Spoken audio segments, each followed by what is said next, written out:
ప్రభు యేసుక్రీస్తు నామములో మీ అందరికీ శుభములు. సామాన్య 19వ సోమవారము. మీరు పరదేశులను ప్రేమింపుడు, మీరు ఐగుప్తున పరదేశులుగా ఉంటిరి కదా. మొదటి పట్టణము ద్వితీయోపదేశ కాండము 10వ అధ్యాయము 12వ వచనము నుండి 22వ వచనం వరకు. ఇశ్రాయేలీయులారా, ఇప్పుడు ప్రభువు మీ నుండి కోరుకున్నదేమి? ఆ ప్రభువు నెడల భయభక్తులు చూపుచు ఆయన ఆజ్ఞనెల్లా పాటింపుడు. పూర్ణ హృదయముతో పూర్ణ ఆత్మతో ఆయనను ప్రేమించి సేవింపుడు. మీ మేలు కోరి నేను ఈనాడు మీకు ఆదేశించు ప్రభువు ఆజ్ఞలను విధులనెల్లా పాటింపుడు అంతియే. అత్యున్నతమైన ఆకాశము ఆ ప్రభువుది, ఈ భూమి దీని మీద గల సమస్త వస్తువులు ఆయనవి. అట్టివాడు కూడా మీ పితరులను గాఢముగా ప్రేమించెను. వారి తరువాత సకల ప్రజలను కాదని వారి సంతతి అయిన మిమ్మే ఎన్నుకొనెను. నేటి వరకును మీరు ఆయన ప్రజలై ఉన్నారు. కావున మీరు హృదయశుద్ధిని పొంది మీ తలబిరుసుతనమును విడనాడుడు.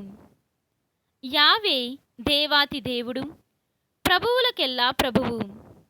ఆయన మహాదేవుడు, మహాబలవంతుడు, మహాభయంకరుడు. ఆయన పక్షపాతము చూపడు, లంచము పుచ్చుకొనడు. ఆ దయామయుడు అనాథ శిశువులకు విధవలకు న్యాయము జరిగించును. పరదేశులను ఆదరించి వారికి అన్నము వస్త్రము దయచేయును. కనుక మీరు పరదేశులను ప్రేమింపుడు, మీరు ఐగుప్తున పరదేశులుగా ఉంటిరి కదా.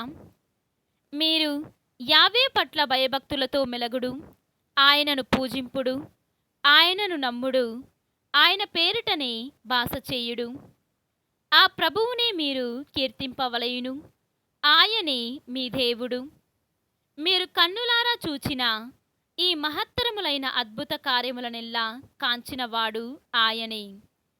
మీ పితరులు ఐగుప్తుకు వెళ్ళినప్పుడు కేవలము 70 మంది మాత్రమే. కాని నేడు ఆయన మిమ్ము ఆకాశ నక్షత్రముల వలె విస్తరిల్లజేసెను. ఇది ప్రభువాక్కు. సర్వేశ్వరునికి వందనములు. భక్తి కీర్తన. యెరూషలేము ప్రభువును స్తుతింపుము. ఈనాటి సువిశేషము పునీత మత్తయి గారు వ్రాసిన సువిశేషము 17వ అధ్యాయము 22వ వచనము నుండి 27వ వచనము వరకు. పిమ్మట వారు గలిలయలో తిరుగుచుండగా యేసు, మనిషి కుమారుడు శత్రువులకు అప్పగింపబడబోవుచున్నాడు, వారు ఆయనను చంపుదురు, కాని 3వ దినమున లేపబడును అని వారితో చెప్పగా వారు మిక్కిలి దుఃఖించిరి. అంతట వారు కఫర్నాము చేరినప్పుడు దేవాలయపు పన్నులు వసూలు చేయువారు పేతురు దగ్గరకు వచ్చి, మీ గురువు పన్ను చెల్లింపడా అని ప్రశ్నింపగా, చెల్లించును అని పేతురు ప్రత్యుత్తరమిచ్చెను. అతడింటికి వచ్చిన వెంటనే యేసు, సిమోను, నీకేమి తోచుచున్నది? భూలోకమందలి రాజులు ఎవరి నుండి పన్ను వసూలు చేయుచున్నారు?